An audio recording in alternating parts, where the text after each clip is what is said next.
¿Qué tal? ¿Cómo están?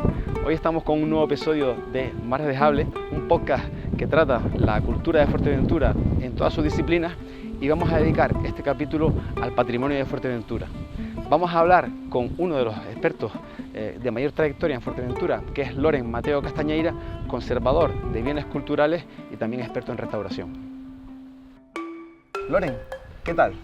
Muy bien, encantado de estar en este lugar, que es un lugar emblemático para toda Fuerteventura y encantador y lleno de sugerencias, como es la antigua iglesia del convento de los franciscanos de San Buenaventura.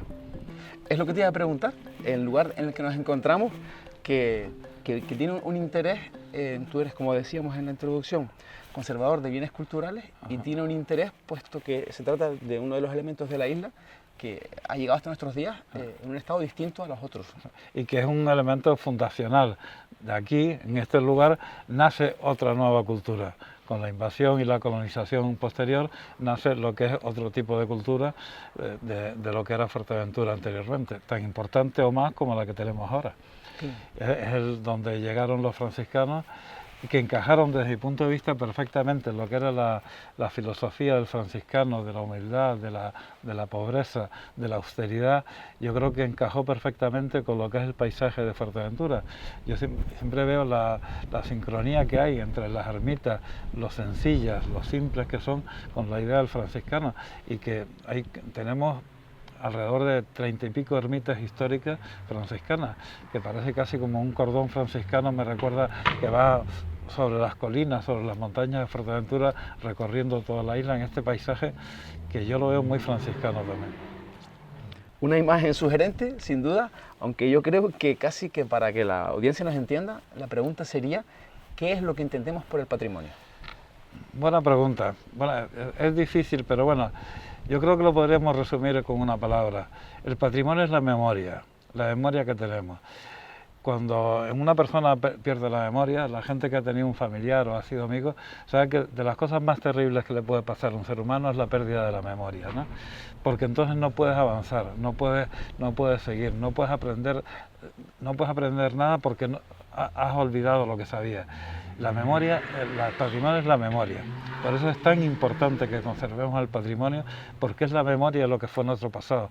Y ya sabemos la frase tan manida, que un pueblo sin pasado es un pueblo sin un futuro bueno. Por supuesto. Creo que nos has traído aquí, no por casualidad. Entonces me gustaría que comencemos por ahí. ¿Por qué el convento de San Buenaventura es el inicio de nuestra conversación? ¿Qué importancia tiene dentro de la cultura de Fuerteventura, que entiendo que va más allá de la propia isla? Sí, este es el lugar donde llegó Jean de Betancourt, y con ellos también vinieron los franciscanos, que venían y aquí se asentaron, primero en la cueva de la ermita de San Diego, que tenemos ahí enfrente, interesantísima también, mientras iban construyendo el convento. Y de esa manera fueron cristianizando a lo que fue, y culturizando o aculturizando al resto de la isla. Fue un cambio brutal, enorme, que fue, yo lo veo, claro, de alguna manera que fue como casi un banco de pruebas para luego lo que fue la colonización de América, ¿no?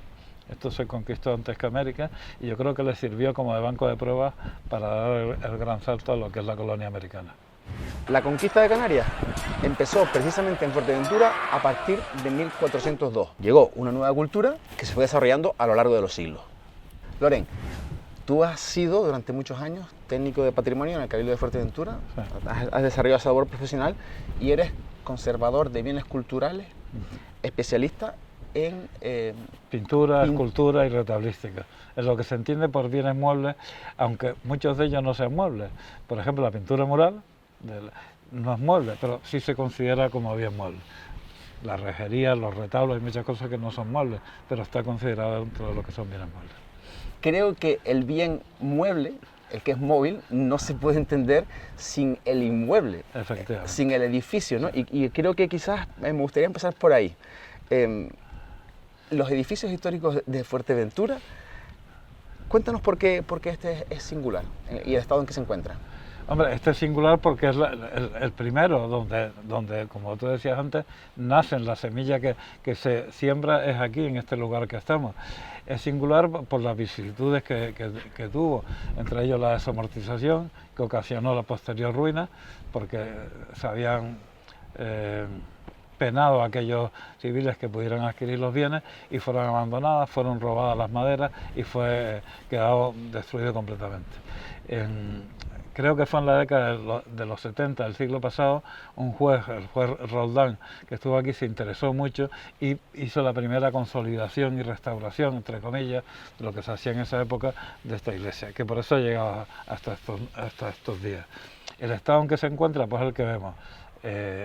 Hay que mantenerlo, hay que conservarlo, que es la principal cosa, que la conservación no es una disciplina que se haga y se termine ya, siempre hay que mantenerla día a día y conservarla. Ha habido algún movimiento que pretendía cubrir esta iglesia. Si se cubre tendríamos una iglesia más, donde más de la mitad sería nuevo, porque la solería sería nueva, la carpintería sería nueva, el techado sería nuevo, o sea, sería prácticamente todo nuevo y perdería el encanto que hoy en día tiene. Claro, es que casi que estás llevándome al lugar a donde va la siguiente pregunta. La conservación del patrimonio, de los bienes culturales, tengo entendido, en tu opinión, que no siempre se ha llevado a cabo como debería, ¿no? En primer lugar, cuéntanos, si quieres, cuáles son los fundamentos de una buena conservación o restauración. Y en segundo lugar, si quieres, pues también ver qué es lo que podemos mejorar al respecto. Sí, es así, yo pienso que es así. Y es triste decirlo porque a veces pienso que ha hecho más daño las malas intervenciones de restauración, entre comillas, que el propio paso del tiempo. O sea que a veces se interviene con buena voluntad, pero con muy pésimos criterios. El restaurador tiene que ser una persona técnica, no puede ser nada creativa, no puede dejar su firma, no puede hacer nada propio, tiene que tener un respeto absoluto a la obra y a quien fue el autor de la obra, tanto a los materiales como al estilo, como a las características que tenga. Yo diría como fundamental el respeto, deben tener absoluto respeto con los que le caen en su mano a la hora de intervenir. Entonces, claro, por lo que estás contando, en un lugar como este, que ha llegado hasta el día de hoy, pues digamos que como una ruina, creo que antes nombraste la palabra y creo que no tiene nada de malo. No, que va la ruina. La ruina para mí y para muchísima gente, desde luego, es casi lo más evocador. Cuando vamos a visitas a países de fuera, vemos a ver ruinas.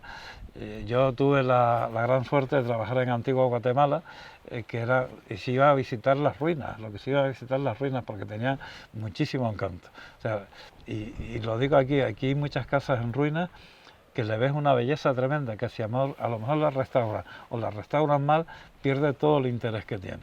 Entonces las ruinas de Betancuria, yo además conocí esto así, cuando era pequeño venía con mi abuelo, íbamos a ver las ruinas del convento, que son estas. No íbamos a ver el convento, sino las ruinas del convento, de esa manera lo conocíamos. Entonces tú esto no lo techarías ni le pondrías... En absoluto, es solamente conservar y mantener.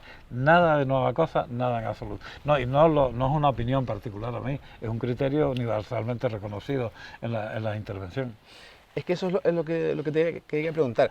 ¿Cuál sería, en tu opinión, como restaurador o conservador, el criterio que debería también extenderse a otros ámbitos? Porque claro, es verdad que muchas veces la restauración no solamente viene por parte de los particulares o la rehabilitación, sino que también las administraciones. ¿Cuál sería ese criterio necesario? Y si quieres, a lo mejor, un poco para avanzar en este punto, pues si quieres podemos ver algún ejemplo. ¿Qué ejemplo podemos ver en la isla de restauraciones que se consideran correctas en base a los principios y otras que se podrían mejorar? Bueno, ya sería meternos porque esto aquí, pues, yo creo que más bien hablar de generalidades que de casos concretos. Pero vuelvo a insistir, lo mismo es el respeto.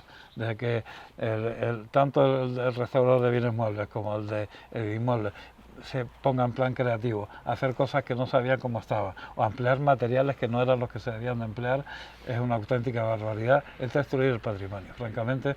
Por eso repito lo que decía antes, mucho problema es la intervención más que el paso del tiempo. Muy bien. Y entonces sí creo que las administraciones deberían dar ejemplo, porque claro, la ley de patrimonio implica aquellos elementos que están declarados bien de interés cultural o tengan algún grado de protección. Pero hay otros que no tienen esa valoración, pero que son igual de interesantes, como son las casas populares, ¿no? Y entonces, aunque la ley no lo sea explícita en ese caso, sí se deben de tomarlo, se debe de restaurar de la misma manera. Vamos, si te parece, a tratar también la dimensión del patrimonio de Fuerteventura.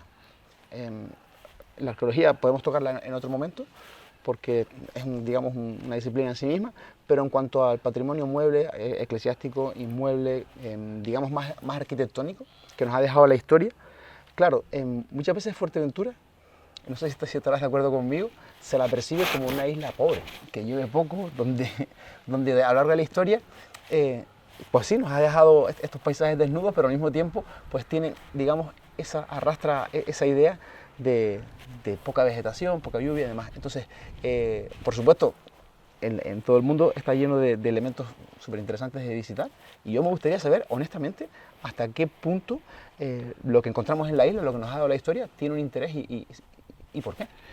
Sí, tú decías que era una isla pobre, sí, no sé si se podrá considerar así, pero es muy rica en muchas cosas, en paisaje, en iglesias, en ermitas, en arqueología.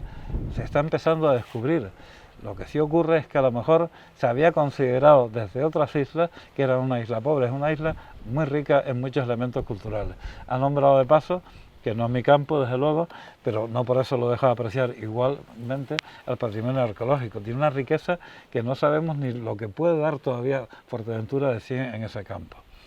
En pintura, en escultura, en iglesias nos pasa exactamente igual. Ahora los historiadores ya se están tomando importancia por lo que es la pintura antigua en Fuerteventura. Hasta hace poco la despreciaban absolutamente. En Fuerteventura hay una colección pictórica fantástica y escultórica igualmente, y retablística, y de púlpitos. Hay una riqueza muy grande. Entre otras cosas, creo yo, que aunque parezca contradictorio, porque hubo un momento a partir del Concilio Vaticano II, que cambió la liturgia, entonces cambiaron muchas cosas dentro de las iglesias, por ejemplo, las mesas altares se quitaron, los púlpitos se eliminaron. Como aquí no había dinero para hacer esos cambios, se quedó. Y eso ha llegado hasta nosotros. Por ejemplo, por buscar una similitud con Lanzarote, tenemos muchísimos más púlpitos y muchísimos más retablos que en Lanzarote. Ahí hubo más dinero y cambiaron. Las solerías de los edificios de las iglesias de aquí, que son de cantería y originales, se conservaron. Entonces muchas veces la pobreza conserva algunas cosas que la riqueza, y de ahí tiene un soneto, un Unamuno que siempre, bueno, me estoy yendo por la rama. No, cuéntame. La cabeza que era cuando Fuerteventura era el culo del mundo, que consideraban que no era más feo, él lo encontró bello. Unamuno fue el primero que encontró belleza en Fuerteventura, el primero que reivindicó la belleza y que reivindicó incluso esa pobreza, ¿sabes? Que el tesoro, no me acuerdo cómo, pero lo tengo escrito, y hace referencia también al turismo. A él le llaman para presentar unos juegos florales en Tenerife. No sé si sabes lo que eran los juegos florales, las señoritas se vestían de largo, los poetas le entraban, o sea, quien le llamó, le invitó, no sabía cuál era el carácter de Unamuno. A eso a Unamuno le garrapateaba totalmente. Entonces le echa un discurso a las señoritas y a todos estos, y dice una cantidad de cosas, incluye también en otro de sus artículos, cuando dice: Fuerteventura es una isla para los ermitaños y los pensadores, no una como Las Palmas o Tenerife, que son jardines artificiales para los turistas. Fíjate. ¿Qué idea, qué concepto tenía? Hace ¿no? 100 años, claro. Lo veía venir, desde luego. Lo veía venir. Y diciendo que esta no era una isla para los turistas, no debería ser una isla. Esta es una isla para los ermitaños, los pensadores. ¿Cómo entonces...? Ya consideraba a Tenerife y a Las Palmas artificiales, hacían jardines artificiales. Eso es tremendo, ¿eh? Sí. Entonces, ese paso del tiempo y la localización también de las Islas Canarias, o esas circunstancias también de sobriedad, ¿no?, que tenemos aquí, de alguna manera se han plasmado en precisamente los bienes patrimoniales que tenemos aquí. Quiero decir, la conexión con Sudamérica, con la península, Sí, con otras culturas. sí. Tú lo ves en los retablos, los ves la influencia clarísima, que tienen mucha más influencia con Centroamérica, que es la parte más que conozco, que con lo que es la península. Incluso en el mismo retablo de Santa María Betancuria, en la parte del ático, hay representada una fruta. Una de las frutas es el cacao, que aquí nunca se ha plantado cacao. Pues se ve que de ida y vuelta ya traían la imagen de la semilla del cacao, el colorido. Después aquí se da un contraste muy grande y muy bonito, que te digo, ante la sencillez, la blancura, las ermitas por fuera no tenían nada, solamente blanco y nada más. Y el contraste tan colorido que hay en el interior es asombroso. Y hoy en día no lo vemos tanto porque se han perdido muchas de las pinturas murales. Antes estaban todas las ermitas y iglesias estaban todas decoradas con pinturas murales. Y era, imagínate venir por el campo todo polvoriento y de repente entrar en ese jardín artificial que habían hecho de pintura, debía crear un impacto tremendo. Sin duda. Comentabas de la virtud de la no intervención o la mínima intervención. ¿Cuál sería entonces la recomendación que tendrían que tener los restauradores por principio? Pues eso, que no se note. Siempre me ha parecido que el mejor piropo que le pueden decir a un restaurador ante una obra que ha sido intervenida por él, parece que no está restaurada. Eso es lo mejor que nos pueden decir. Me quedo con eso. ¿Te parece si vamos a ver otros elementos que tenemos en la zona? Sí, podríamos acercarnos a ver la ermita de San Diego, muy interesante también. Vamos a verlo.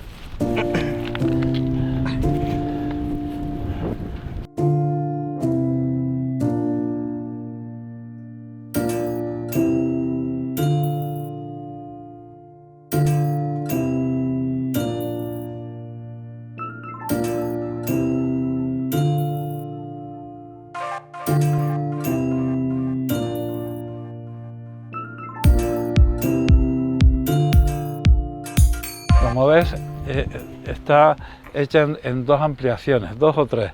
Aquí vemos esta parte, que era la antigua espadaña de la primera ermita, que como te das cuenta tiene un arco gótico, ¿no? Y ya ahí llega la otra parte que es barroco, el otro. Una ampliación que hicieron de esta a la otra. El interior, que no podemos entrar ahora, pero es muy interesante también, porque tiene unas columnas muy interesantes que hay. Y aquí es donde está la ermita de San Diego, ¿no? Que como sabes fue el patrón de uno de los santos que estuvo aquí, el importante santo San Diego de Alcalá. Se llama ¿Es la más antigua de la isla? Es que como tuvieron tantas modificaciones, podemos considerar, yo considero que tal vez la más antigua era la de Santa Inés. El Valle de Santa Inés. Sí, sí. Porque aquí a lo mejor primero había donde ellos dormían, donde se guarecían, y después ya construyeron la ermita en sí. Y después esta parte ya más moderna, esta es más barroca, ¿no? Aquí sí esta parte es gótica todavía. Claro. Una cosa que yo creo que a lo mejor es interesante, Loren, la cuestión de cómo el entorno también, ¿cómo es la palabra? Cómo el entorno influye también en el arte o en la cultura. En este caso, hablábamos de que Fuerteventura era una isla pobre. En ese sentido, creo que de alguna manera se tendrá que plasmar también en los materiales. Es decir, sí, claro. ¿Hay características en ese sentido del patrimonio de Fuerteventura? Sí, claro. Tanto ves, la mayoría de las construcciones son a base de piedra y con la argamasa muchas veces simplemente de barro, ¿sabes? Otras veces, y después los encalados suelen con los productos de la tierra, con lo que es la cal y la arena, y la pintura era a base de cal. Elementos todos ellos que hay que emplear en la buena restauración, no emplear los cementos que deterioran los edificios antiguos. Y en cuanto al entorno, yo esto me lo imagino, supongo, al ser franciscano, seguro que todas estas zonas aquí eran huertas franciscanas, que habría que recuperar a lo mejor un poco ese tipo de vegetación que podían tener los franciscanos. Como te decía antes, yo creo que fue encontraron los franciscanos su sitio. En la filosofía franciscana estaba muy de acuerdo el paisaje de Fuerteventura con ello. Creo que más o menos hemos esbozado una introducción a lo que sería las claves del patrimonio y su conservación. Nos encontramos en Betancuria, estaríamos en este caso en el siglo XV. Sí, sí. A principios. A principios del siglo XV, que nada menos que a los años 1400, es decir, ha pasado un montón de tiempo. Y claro, todo habrá evolucionado, la isla también, hasta el momento en que nos encontramos. Entonces casi que la pregunta es, ¿qué tal ha llegado el patrimonio de Fuerteventura hasta el día de hoy? ¿Y qué podemos hacer para mejorarlo? Hombre, yo no podría decir que una forma estupenda, porque no es así, pero dentro de lo que cabe, podemos sentirnos un poco no contentos, pero vamos a seguir luchando para que se sigan conservando, porque lo peor puede estar por venir, ¿no? Porque viene cada vez más gente, cada vez más rápidamente la gente, y eso por lo que pues, influye en todo, no solamente en lo que es el patrimonio, sino todo lo que es la cultura de la isla, ¿no? Veníamos de los orígenes del patrimonio, digamos, tras la conquista, han pasado los siglos y ahora estamos en la capital, en Puerto del Rosario, en uno de los vestigios que quedan ya más del patrimonio más moderno o contemporáneo. Loren, cuéntanos por qué estamos aquí. Bueno, veníamos, como dices, de la primera capital de Fuerteventura. Betancuria fue, como sabes, la primera capital de la isla. Y ahora estamos en lo que es la actual capital de Fuerteventura, el actual Puerto de Rosario, Puerto de Cabra. Yo nací, por ejemplo, en Puerto de Cabra, siendo todavía. Creo que soy de los pocos que ya quedamos nacidos en ese momento. Y estamos ante una de las primeras construcciones que hubo en Puerto de Cabra. Una construcción muy significativa por varias razones. Una de ellas es que es la puerta de entrada a una isla, la forma natural de entrar a una isla por el mar. Ahora se entra por el aire, pero es la entrada, y esta es la puerta natural fundamental de la entrada de Fuerteventura. Entonces, al margen de los valores históricos, los valores culturales, los valores arquitectónicos, los valores de los materiales que se emplearon, pues tiene también lo que hablamos, te decía antes, de lo que es la memoria, lo importante que es la memoria. Es lo único que nos queda de Puerto de Cabra, del antiguo Puerto de Cabra, para tener memoria de lo que fue el puerto. Pues yo lo considero importantísimo y estoy seguro que se va a conservar, porque yo creo que nadie con el sentido que se debe tener pudiera querer que desapareciera esta parte. Ya no quedaría nada de lo que fue Puerto de Cabra. En esta zona, además, era donde aprendimos a nadar toda la chiquillería de la época. Esto era playa, pero nos queda este trozo de la cornisa que es indispensable conservar. Estamos en este instante tratando un tema que es de actualidad, que está en el debate, ¿no? Y que se le ha llamado la cornisa, ¿no? En la zona de las Escuevas. Si bien hemos conservado el patrimonio eclesiástico, civil, militar más histórico, sin embargo el contemporáneo y el moderno, en los cascos antiguos que se conservan en la mayoría de capitales de Canarias, en Fuerteventura no lo tenemos. ¿Qué es lo que ha pasado ahí? Pues yo creo que es un poco de falta de orgullo. Tal vez se conservó las iglesias porque eran más grandes, porque eran más potentes, pero eso es un error, porque aunque sean casas humildes, tienen el mismo valor, más o menos, o da igual, histórico, etnográfico, que las grandes edificaciones civiles o militares. Entonces hay que tener conciencia de que no porque sea una casa humilde no va a tener toda la importancia. Y aquí la tiene muchísima, porque no es una casa, es un conjunto que nos da la imagen de lo que pudo ser. Vieri Clavijo, el periodista, enseñante lanzaroteño, que viajó por Fuerteventura a principios del siglo XX, ya se fijó en esto. Y dice una frase que dice: Puerto de Cabras, como se llamaba en ese momento, dice, tiene rostro de viejo lobo de mar, con unas casas que se alongan para verlas solas. Está hablando de esto ya. La verdad que es sin duda, ¿no? Evocador, ¿no? Porque uno llega a esta zona y lo que bien comentabas, no se puede imaginar pues el antiguo modo de vida que quizás tienen todavía algunos lugares de las islas, en el cual pues sales de tu casa y tienes el mar a tus pies, ¿no? Y esto era el litoral y quizás yo diría pues un vestigio, ¿no? de ese modo de vida, y que también lo vemos a nuestro alrededor, pues como el progreso, ¿no? El puerto, el muelle, que no en vano.